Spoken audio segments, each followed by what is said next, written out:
Hey, what's up, YouTube? Scotty Tradition, back with another video. This is a contest response for Joey Brings It.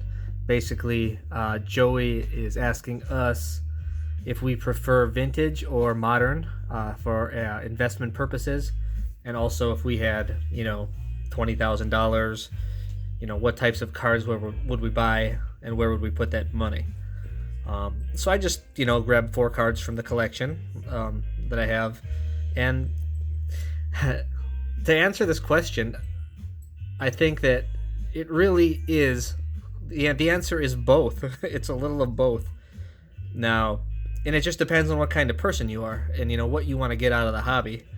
So, obviously, I have 2 modern cards and 2 vintage cards in front of you here, and they're all a little bit different kind of investments. You know what I mean? From that standpoint.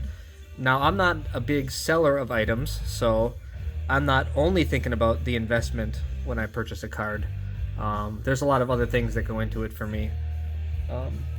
But I am definitely not someone who likes to buy a card and then flip it within a few months or even a year or two.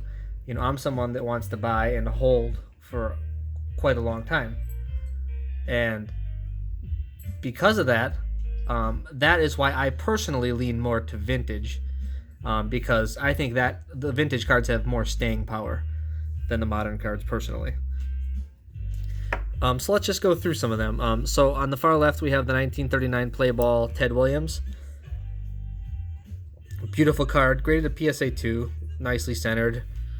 Really nice eye appeal for the grade. And, this card I purchased for my friend Kurt, and he gave me a pretty good deal on the card. But this card is not a card I'm looking to move or flip. It's a card that I'm pretty much planning on holding for a long time. That's what I do. I'm a collector. I am not a flipper. So that, that's kind of where I come in on things. This is a card I'm probably going to have till I grow old or until I pass down to my children.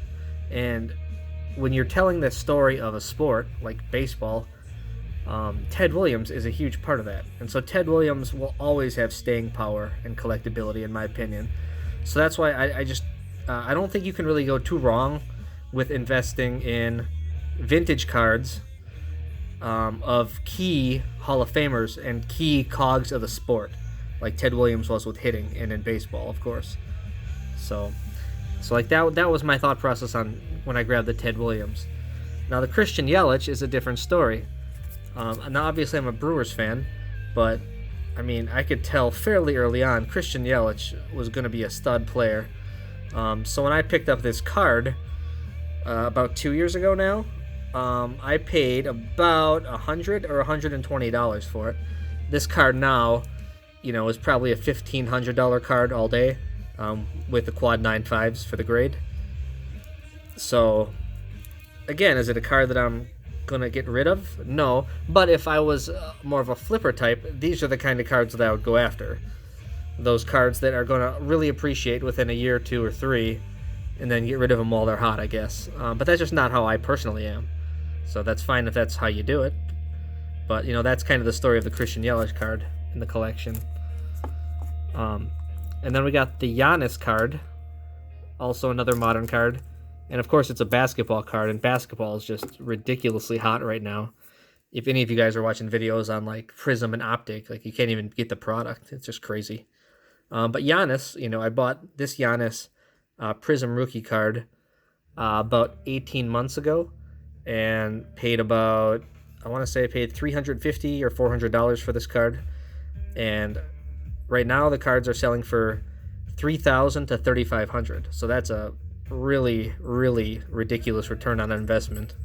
But again, Giannis is somebody I'm probably going to hold on to long term. So does this really fit into my collecting habits? Probably not, because I plan on holding for a while.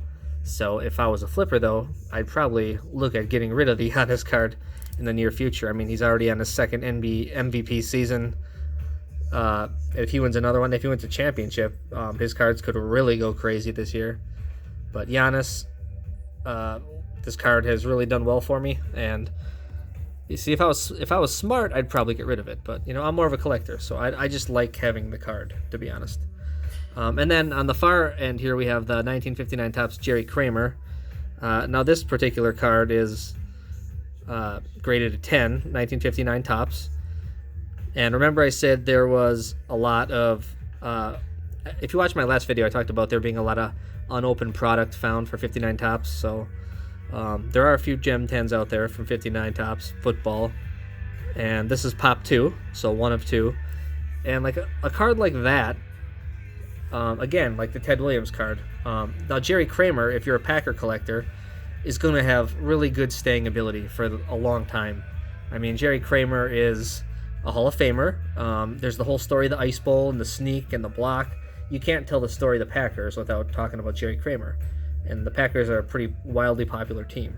So a card like that, you know, for my collecting habits, you know, wanting to hold cards for, you know, a few decades or more, I would definitely go more towards the vintage. But if you like moving and grooving and shifting cards back and forth, I think that some of the modern stars are probably the way to go. Now, if I had 20,000, what would I buy? Well, because of the staying power for investing, and me not wanting to get rid of cards for maybe 20, 30 years, I would definitely gravitate towards vintage and players and cards that you can't tell the history of the sport without. Those are the kind of cards I would look at, you know, like, you know, the 52 Mantle, of course, or there's many cards you could name for baseball especially, but I might stick with football, like the 35 Chickle Bronco Nagurski. I think that was mentioned by Bean's Ball Card blog as well. Cards like that are the kind of cards that I'd be looking to go after personally. Just because of the scarcity, there's just so few out there. I think that's a big deal. I mean, when you're talking about like the Topps Update Mike Trout rookie card, would you consider that an iconic card?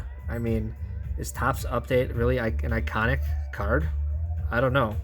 If you look at the 52 Topps Mantle, I mean, that's basically art. It looks like a painted portrait.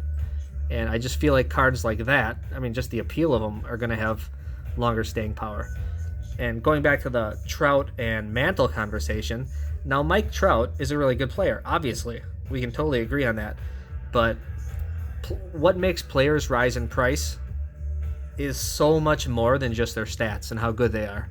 I mean, Mike Trout, the odds are against him to, you know, put up huge numbers consistently. It's just hard to do, right? Like, you can't guarantee that. You don't know what the injury process is going to be like for Mike Trout.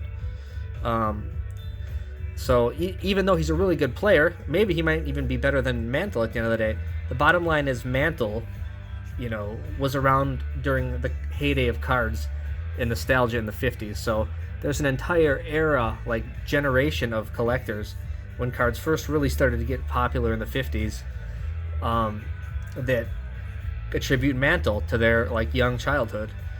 And so I just think that Mantle will always have that staying power. He's sort of woven his way into popular culture, if you will. Whether you think Mike Trout's better than him or not, it doesn't matter. You know, Mike Trout is kind of a quiet guy, and he plays out on the West Coast, where many people don't get to see him on a nightly basis. And Mickey Mantle was a New York Yankee, and that's the bottom line. The New York effect is real. And I think that card will always have staying power when compared to the Mike Trout. So I don't even think it's really a comparison long term between the two. And it's totally independent of how good Mike Trout is. Mike Trout could have a great rest of his career. But I just don't think that 2011 or that, you know, Topps Update Trout rookie is going to be iconic to the standpoint that like the 52 Mantle is. I just don't think the cards are even close as far as the way they look. And as far as the players, like I mentioned, you know, I'm kind of repeating myself here, but Mantle's really woven his way into popular culture. And that takes time to do. And it happens not on purpose sometimes. So I don't think Mike Trout is that guy. He's kind of a quiet guy. So I've blathered on for almost 10 minutes. Hope you guys enjoyed the video. And, you know, I tried to articulate the differences in investing. You can have short-term, long-term type investments.